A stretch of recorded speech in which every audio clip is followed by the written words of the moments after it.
Hello friends, welcome to my YouTube channel Learner Choice. आज जो हम बात करने वाले हैं वो एक इम्पोर्टेंट टॉपिक है जो चाइल्ड डेवलपमेंट का कुछ सिलेक्टेड क्वेश्चन है। वीडियो शुरू करने से पहले आप मेरे चैनल को नहीं सब्सक्राइब किए हैं तो सब्सक्राइब कर लीजिए और लाइक कीजिएगा और आपका अवेलेबल कमेंट का मेरा इंतजार रहेगा। इससे जो पहले हम सीडीपी का बहुत सारे क्वेश्चन डाले हैं, आप नहीं देखे हैं तो मेरा जो डिस्क्रिप्शन बॉक्स में आपको उसका लिंक मिल जाएगा, आप देख सकते हैं। तो चलिए आज का वीडियो को शुरू करते हैं। इससे पहले अभी हमारा देश में कोरोना का बहुत नुकसान हो रहा है, तो आप लोग घर में रहिए और अच्छे से रहिए। तो चलिए आज का वीडियो को शुरू करते हैं। जो चाइल्ड डेवलपमेंट एंड पेडागोजी के बारे में है, मैंने उससे सिलेक्टेड टॉप 15 क्वेश्चन लिए हैं, उसके बारे में हम आज बात करेंगे। तो चलिए दोस्तों, पहला क्वेश्चन है आपके सामने। To enable students to make conceptual changes in their thinking, a teacher should। इसका मतलब है कि स्टूडेंट को कॉन्सेप्चुअल चेंजेस, उसका जो थिंकिंग होगा, जो प्रीवियस नॉलेज होगा, प्रीवियस नॉलेज को कैसे अच्छे तरीके से हम यहाँ उनको दे सकते हैं। एक टीचर कौन सा तरीका में उसको कॉन्सेप्ट का नॉलेज वो दे सकता है। तो उसका जो 4 ऑप्शन है, offer reward for children who change their thinking. जो चिल्ड्रेन अपना थिंकिंग को चेंज करते हैं उनको रिवार्ड देना चाहिए। दूसरा है, discourage children from thinking on their own and ask them to just listen to her and follow that. और जो दूसरा है, उनको डिस्करेज करेंगे, एनकरेज नहीं करेंगे और बोलेंगे कि हम जो बोल रहे हैं तुम सुनो और ज्यादा कुछ मत बोलो और हमको ही फॉलो करो और हमारी बात ही सुनो। और जो तीसरा है, offer an explanation is a lecture mode. और तीसरा, टीचर आ गए और अपना लेक्चर देंगे कि ऐसे ऐसे करना है, वैसे ऐसे करना है, लेकिन बच्चों को कुछ समझ में नहीं आएगा, सिर्फ वो सुनेंगे। और जो चौथा है, make clear and convincing explanation have discuss with the students. और जो चौथा है, उनको कन्विंसिंग करेंगे एक्सप्लेनेशन के साथ और डिस्कस करेंगे कि कैसे होना चाहिए, कैसे नहीं होना चाहिए, ये सारा डिस्कस करेंगे। तो यहाँ पे हमारा जो पहला आपका यहाँ पे आ जाएगा आंसर, वो है ऑप्शन नंबर डी। यहाँ पे आप देख सकते हैं, make clear and convincing explanation and have discussion with the students. और ये ऑप्शन नंबर 4 आपका सही आंसर, क्योंकि बच्चों के साथ हम जब भी कन्विंस करेंगे एक्सप्लेनेशन के साथ और उनके साथ डिस्कशन करेंगे, उनका कॉन्सेप्ट चेंज हो सकता है। तो चलिए, ये था हमारा पहला सवाल और नेक्स्ट चलते हैं। हमारा नेक्स्ट जो क्वेश्चन है, in the context of A primary school classroom what does active engagement mean. यहाँ पे एक प्राइमरी क्लासरूम सिचुएशन है और यहाँ पे एक्टिव एंगेजमेंट का मतलब क्या है? क्या है active management? Memorizing, recall and reciting, recall करना है और रिसाइटिंग करना है। Imitating and copying the teacher, teacher जो बोलना है उसको ही फॉलो करना है और टीचर को कॉपी करना है। तीसरा है, inquiring, question and debate, inquiry करना है, क्वेश्चन करना है, उसके बारे में डिबेट करना है। तो ये सारा चीज आपको करना है बच्चों के साथ। और जो चौथा है, कॉपिंग answer given by the teacher, और जो आंसर है वो टीचर लिख दिए है उसको कॉपी करना है। तो ये जो 4 ऑप्शन यहाँ पे दिया हुआ है, यहाँ पे हमको ये निकालना होगा कि कौन सा में प्राइमरी स्कूल क्लासरूम में एक्टिव मैनेजमेंट हो रहा है। तो तीसरा जो है, इंक्वायरी करना है, बच्चे क्वेश्चन पूछेंगे, क्वेश्चनिंग करना है और बच्चों के डिबेट करना है। तो ये सारा चीज आपको, जो इसका जो सही आंसर आ जाएगा वो होगा आपका option number 3, inquiry, questioning and debate. तो चलते हैं हमारा नेक्स्ट क्वेश्चन। नेक्स्ट क्वेश्चन है, children are most creative when they participate in an activity. बच्चे क्या होते हैं? बहुत क्रिएटिव होते हैं और सभी एक्टिविटी में वो क्या करते हैं ना, पार्टिसिपेट करने के लिए हमेशा वो तत्पर रहते हैं। तो यहाँ पे जो 4 ऑप्शन है, हमको उसमें से क्या वो करते हैं, उसमें को हमको यहाँ पे सिलेक्ट करना है। एस्केप देयर टीचर स्कोल्डिंग, ये जो पार्टिसिपेट करते हैं, टीचर जैसे कि स्कोल्डिंग नहीं करेंगे उसके लिए एस्केप करने के लिए करते हैं। Under stress to do well in front of others, दूसरों के सामने वो अच्छे दिखाने के लिए करते हैं क्योंकि उनका ऊपर स्ट्रेस होता है, क्योंकि जब भी घर में ही उनको पढ़ने के लिए बहुत ज्यादा स्ट्रेस भी दिया जाता है। एंड तीसरा जो है, आउट ऑफ इंटरेस्ट, उनका इंटरेस्ट ही नहीं है। और चौथा है, वो रिवार्ड पाने के लिए ये मतलब एक्टिविटी यहाँ पे वो दिखाते हैं। तो आपका जो आंसर आ जाएगा वो होगा option number C, that is out of interest. तो चलते हैं, हमारा जो नेक्स्ट स्लाइड है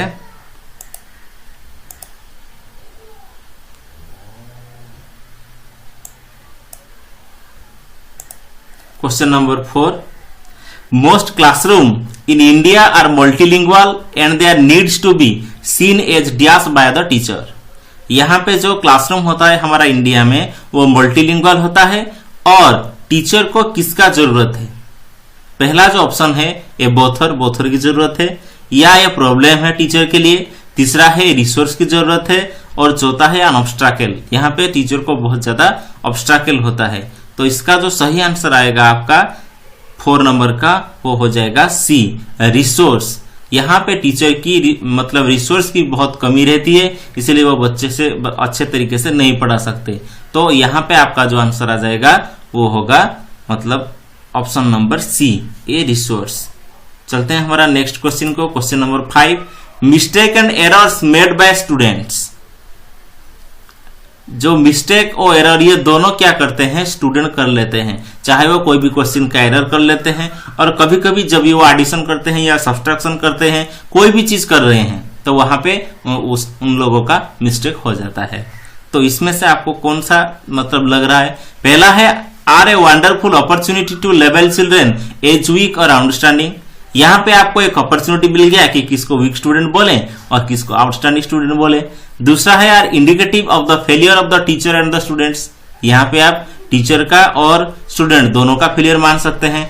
तीसरा है should be seen as opportunity to understand their thinking. तीसरा है यहाँ पे आपको अपॉर्चुनिटी मिलता है कि बच्चे कितने समझ में आया, कितना समझ रहे हैं और कितना नहीं समझ रहे हैं, ये सारा चीज आपका थिंकिंग पावर यहाँ पे बढ़ जाता है।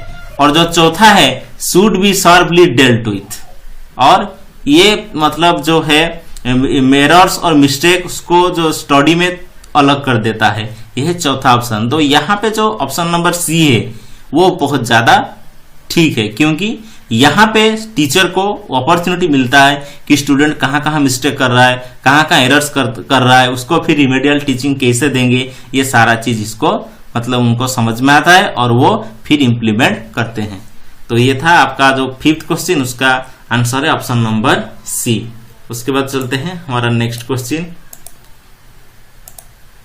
Question number 6, dash view children as active builders of knowledge and little scientist who construct their own theory of the world. यहाँ पे 4 जो ऑप्शन दिया हुआ है, बीएफ स्किनर है, पावलव है, कार्ल जंग है और पियाजे हैं। ये जो 4 हमारा जो एजुकेशनिस्ट हैं, इसमें से किसका व्यू है? ये व्यू क्या है ना, children as active builders. Children एक एक्टिव बिल्डर्स है और नॉलेज को वो बिल्ड करता है, जैसे कि मतलब लिटिल साइंटिस्ट है वो, और अपना थ्योरी वो खुद बना लेता है, वो खुद कंस्ट्रक्ट करता है। मतलब यहाँ पे आपको कंस्ट्रक्टिविज्म के बारे में वो बात करता है। और यहाँ पे जो ये जो मतलब ये व्यूज है ये पियाजे का व्यू है। तो इसका जो आंसर आ जाएगा जीन पियाजे, ऑप्शन नंबर डी। उसके बाद चलते हैं हमारा next question, child centred pedagogy means. Child centred pedagogy मतलब क्या होता है? यहाँ पे आपको समझना होगा 3 टाइप्स का पेडागोजी। मतलब एक है टीचर सेंट्रेड जहां पे टीचर हेड होते हैं, दूसरा है चाइल्ड सेंट्रेड जहां पे चाइल्ड हेड होते हैं, और है एक्टिविटी सेंट्रेड जहां पे एक्टिविटी को ज्यादा मायने दिया जाता है। तो यहाँ पे आपका जो सवाल है चाइल्ड सेंट्रेड पेडागोजी मीन्स क्या है? Giving moral education to the students, students को मोरल एजुकेशन देना है। दूसरा है asking the children to follow the teacher, यहाँ पे बच्चों को बोलने की टीचर को फॉलो करो। और दूसरा जो मतलब ऑप्शन सी है giving primacy to children's voice, बच्चे क्या बोलते हैं बच्चे को समझना चाहिए, बच्चे जो बोल रहे हैं उसी को हमको प्रायोरिटी देना होगा। एंड देयर एक्टिव पार्टिसिपेशन, बच्चे कैसे एक्टिव पार्टिसिपेशन उसमें करेंगे, ये सारा चीज यहाँ पे इंपोर्टेंस है। और चौथा है letting the children be totally free, और चौथा है बच्चे को टोटली फ्री कर देना, लेकिन ये अच्छा नहीं है। तो यहाँ पे जो चाइल्ड सेंट्रेड पेडागोजी मीन्स आपका आंसर आ जाएगा वो होगा ऑप्शन नंबर सी, क्योंकि यहाँ पे चाइल्ड सेंट्रेड मतलब चाइल्ड ही सब कुछ है और चाइल्ड का एक्टिव पार्टिसिपेशन रहना भी बहुत जरूरी है। तो ये था हमारा 7th क्वेश्चन। नेक्स्ट चलते हैं क्वेश्चन नंबर 8 के ऊपर। A teacher can help the children to process a complex situation. A teacher can help the children to process a complex situation. A complex situation में वो मतलब कैसे हेल्प कर सकते हैं? Encouraging competition and offering a high reward to the child who complete the task fast. यहाँ पर teacher क्या करते हैं? एनकरेज करते हैं कंपटीशन में और एक हाई रिवार्ड रखते हैं, बहुत हाई रिवार्ड रखता है जैसे कि बच्चे सारा टास्क को कंप्लीट कर दे। यहाँ पे and now offering and help to all that children to help on their own. और यहाँ पे वो कुछ भी ऑफर नहीं करते और बच्चे को बोल रहे हैं कि तुम अपने आप करो। एंड तीसरा जो है giving a lecture on it, और उसके बारे में यहाँ पे एक लेक्चर देते हैं तीसरा। और चौथा है breaking the task into smaller parts and writing down instruction. और जो टास्क है उसको छोटा छोटा पार्ट कर देते हैं और अच्छे तरीके से इंस्ट्रक्शन लिखते हैं। तो यहाँ पे जो 4 ऑप्शन है उनको तो ज्यादा हाई रिवार्ड नहीं दे सकते। उसके बाद जो है ऑफरिंग चिल्ड्रेन टू, अपने आप ही वो कर नहीं सकते, सिर्फ लेक्चर मेथड में भी कर नहीं सकते। तो आपका जो ऑप्शन नंबर डी है वो ही आपका सही आंसर होगा, क्योंकि यहाँ पे बताया गया है कि बच्चों को जो टास्क दिया जाएगा उसको छोटा छोटा पार्ट में ब्रेक करना होगा और इंस्ट्रक्शन उनको अच्छे तरीके से देना होगा। तो यहाँ पे आपका जो आंसर आ जाएगा वो होगा ऑप्शन नंबर डी। उसके बाद चलते हैं क्वेश्चन नंबर 9 के ऊपर। क्वेश्चन नंबर 9 आपके स्क्रीन के सामने। Expecting students to reproduce knowledge in the same way as it is recorded. यहाँ पे एक्सपेक्टिंग करते हैं स्टूडेंट्स को जो नॉलेज वो रिप्रोड्यूस करे और रिकवर भी करे, कैसे अच्छे तरीके से। तो क्या होना चाहिए? रिकवर करे और रिप्रोड्यूस करे। Is good since it is easy for the teacher to assess. ये बहुत अच्छा है क्योंकि टीचर को असेस करने के लिए ये इजी होगा। दूसरा है is an effective assessment strategy. ये एक इफेक्टिव असेसमेंट स्ट्रैटेजी है जो टीचर को बहुत हेल्पफुल हो सकता है।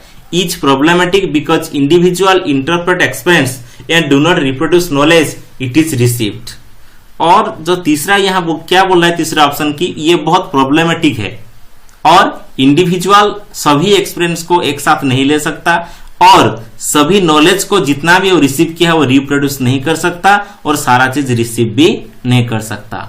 और इसका जो चौथा ऑप्शन है is good since we record everything it is in our brains. ये बहुत अच्छा है और ये सारा चीज को हमारे ब्रेन में हम रिकॉर्ड करके रखते हैं।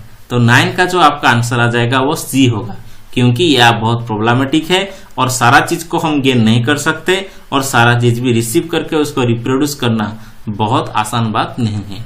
तो इसका जो सही आंसर है वो है ऑप्शन नंबर सी। फिर हम नेक्स्ट चलते हैं हमारा क्वेश्चन नंबर 10 की तरफ। When students are given opportunity to discuss a problem in groups, their learning curve। जब बहुत सारे टीचर एक साथ बैठ के कुछ भी अपॉर्चुनिटी मतलब उनको दिया जाता है कि कुछ ही प्रॉब्लम को डिस्कस करने के लिए, तो हमारा लर्निंग कर्व क्या होगा? वो कैसे लर्निंग करेंगे? बिकम्स बेटर लर्निंग करेंगे, रिमेन स्टेबल जैसे थे वैसे ही रह जाएंगे, या डिक्लाइंस वो मना करेंगे, कुछ मतलब इंप्रूव नहीं होगा, और रिमेन्स द सेम वैसे ही रहेंगे। तो यहाँ पे आपका जो सही आंसर आएगा वो बिकम्स बेटर। यहाँ पे पीर एजुकेशन जो है बच्चों के बात करके उनका जो लर्निंग गेन करते हैं वो बिकम्स बेटर होगा, क्योंकि कोई भी प्रॉब्लम के लिए बच्चों के बीच जो बातचीत होती है उसी से उनको बहुत मतलब नॉलेज मिलता है। इसीलिए ये इसका जो सही आंसर होगा वो होगा ऑप्शन नंबर ए। फिर चलते हैं question number 11। The place of development varies from one individual to other, but it follows dash pattern। यहाँ पे जो डेवलपमेंट है यहाँ पे इंडिविजुअल डिफरेंस है। जितने भी बच्चे हैं एक साथ नहीं सीख पाते क्योंकि उनके भीतर जो इंडिविजुअल डिफरेंस रहता है और उनका जो सीखने की प्रक्रिया और सीखने की जो स्पीड है वो सेम नहीं है। तो यहाँ पे क्या पैटर्न हमको फॉलो करना है? क्या पैटर्न यहाँ पे जो मतलब डेवलपमेंट जो वेरी करता है वो क्या पैटर्न यहाँ पे फॉलो करता है? ए टॉय टू हेड या ए हापाजार्ड आर अनप्रेडिक्टेबल और ए सीक्वेंसली और orderly.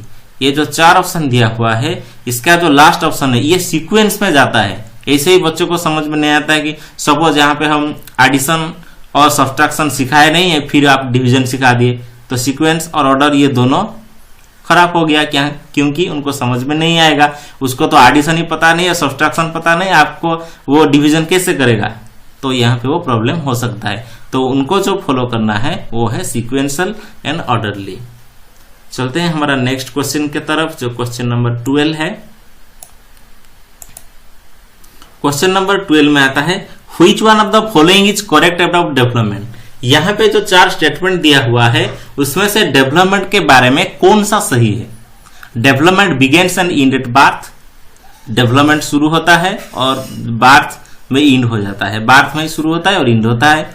And socio cultural context play an important role in development, जो हमारा सोशियो कल्चरल कॉन्टेक्स्ट है वो बहुत ज्यादा रोल लेता है डेवलपमेंट में। और तीसरा जो है डेवलपमेंट इज ऑन डायमेंशनल, ये एक ऑन डायमेंशनल प्रोसेस है। और चौथा है डेवलपमेंट इज डिस्क्रीट, ये बहुत अलग प्रकार की बात ये कर रहा है। तो आपका जो 12 नंबर का जो आंसर आ जाएगा वो होगा बी, क्योंकि जो सोशियो कल्चरल कॉन्टेक्स्ट होता है वो हमारा डेवलपमेंट में एक इंपॉर्टेंट रोल लेता है। तो चलते हैं हमारा नेक्स्ट क्वेश्चन के तरफ, क्वेश्चन नंबर 13। क्वेश्चन नंबर 13 क्या बोल रहा है, why do individuals differ from one another. एक इंडिविजुअल दूसरे इंडिविजुअल से अलग क्यों है। ये तो नेचुरल बात है, अलग होता है, लेकिन यहाँ पे जो 4 ऑप्शन दिया उसमें से कौन सा आंसर है। Because of the impact of the environment, environment के इम्पैक्ट के मतलब उससे इफेक्ट किया है कि वो मतलब अलग है। या due to the inborn characteristics, मतलब वो बॉर्न जब करता है, जो कोई भी बच्चा पैदा होता है उसी में से उसका जो कैरेक्टरिस्टिक्स होता है उसी के लिए वो अलग है। Due to the interplay between the heredity and environment, यहाँ पे जो उनका एनवायरमेंट है उसका जो परिवेश है और जो हेरिडिटी, ये दोनों फैक्टर करता है कि वो एक दूसरे से अलग है। और चौथा जो है because each individual has received a different gene set from his her parents. और यहाँ पे जो चौथा ऑप्शन क्या बोल रहा है कि सभी इंडिविजुअल अपने जो पेरेंट्स से दूसरा दूसरा जीन लेके मतलब रिसीव करके वो पैदा होते हैं। तो 13 का जो आंसर आएगा वो होगा आपका हेरिडिटी एंड एनवायरमेंट। कोई भी इंडिविजुअल जो एक दूसरे से अलग होते हैं उनका हेरिडिटी को लेकर होते हैं और एनवायरमेंट को लेके होते हैं, क्योंकि एनवायरमेंट और हेरिडिटी ये दोनों हमारा डेवलपमेंट और इंडिविजुअल के एटीट्यूड में बहुत ज्यादा मतलब इफेक्ट करता है। तो इसका जो सही आंसर आ जाएगा 13 का वो होगा ऑप्शन नंबर सी। उसके बाद चलते हैं question number 14। Family plays dash role in a socialization of the child. एक चाइल्ड का सोशलाइजेशन प्रोसेस में, सामाजिकरण प्रक्रिया में उसका फैमिली क्या रोल निभाता है। ये नॉट सो इम्पोर्टेंट, ऐसे कुछ इंपोर्टेंट ही नहीं है। दूसरा है ना एक्साइटिंग मतलब वो रोल प्ले करता है। ये प्राइमरी रोल प्ले करता है, मतलब पहला यहां से ही बच्चा सीखना शुरू करता है। और जो चौथा है सेकेंडरी, और सेकेंडरी जो रोल वो निभाता है। तो हमारा जो फैमिली है वो हमारा प्राइमरी रोल निभाता है। अब जब भी बच्चा पैदा होता है पहले कुछ बोलना हो या सीखना हो तो अपने फैमिली से ही वो सीखता है। तो 14 का जो आपका आंसर आ जाएगा वो होगा ऑप्शन नंबर सी। उसके बाद चलते हैं हमारा जो लास्ट क्वेश्चन है, क्वेश्चन नंबर 15 के तरफ। 15 में क्या है, which one of the following is correctly matched pair. यहाँ पे क्या हुआ है देखिए, concrete operational child, formal operation, infancy and pre operational. यहाँ पे जीन पियाजे का जो यहाँ पे 4 स्टेप से जो है उसके बारे में ही बात किया है और उसका जो कैरेक्टरिस्टिक्स है उसको दोनों को मैच करके दिया हुआ है। Concrete operational child is able to conserve and classify, वो कंजर्व कर सकता है, क्लासीफाई कर सकता है। फॉर्मल में क्या कर सकता है वो दिया है, imitation begins, imaginary place. Infants में applies logic, is able to infer. And pre operational child deductive thought वो कर सकता है। तो इसका जो करेक्ट मैच यहाँ पे आपको मिलेगा वो होगा पहला ऑप्शन, कॉन्क्रीट ऑपरेशनल चाइल्ड वो कंजर्व और क्लासीफाई कर सकता है। लेकिन जो दूसरा ऑप्शन आप देखें, formal operation period, formal operation period में इमिटेशन बिगेन्स, ये तो आपका चला जाएगा प्री ऑपरेशनल में। Apply logic is able to infer, जो ऑप्शन सी में है, इन्फेंट्स में वो नहीं कर सकता, लॉजिक यहाँ पे नहीं लगा सकता। और डिडक्टिव थॉट जो है वो प्री ऑपरेशनल में नहीं होता, वो फॉर्मल में होता है, क्योंकि डिडक्टिव थॉट और जो एब्स्ट्रैक्ट थॉट होता है वो इतना आसान नहीं होता बच्चे को बताने के लिए। तो इसका जो सही आंसर आएगा 15 का वो ए होगा, concrete operational child is able to conserve and classify. ये था आज का 15 क्वेश्चन और उम्मीद है आपको वीडियो अच्छा लगा होगा। और आपको वीडियो अच्छा लगा तो एक लाइक कीजिएगा और जो मेरे चैनल को नहीं सब्सक्राइब किए हैं सब्सक्राइब जरूर कीजिएगा। आज के लिए यही था और फिर हम मिलेंगे फिर और एक दूसरे वीडियो में। तब तक के लिए धन्यवाद।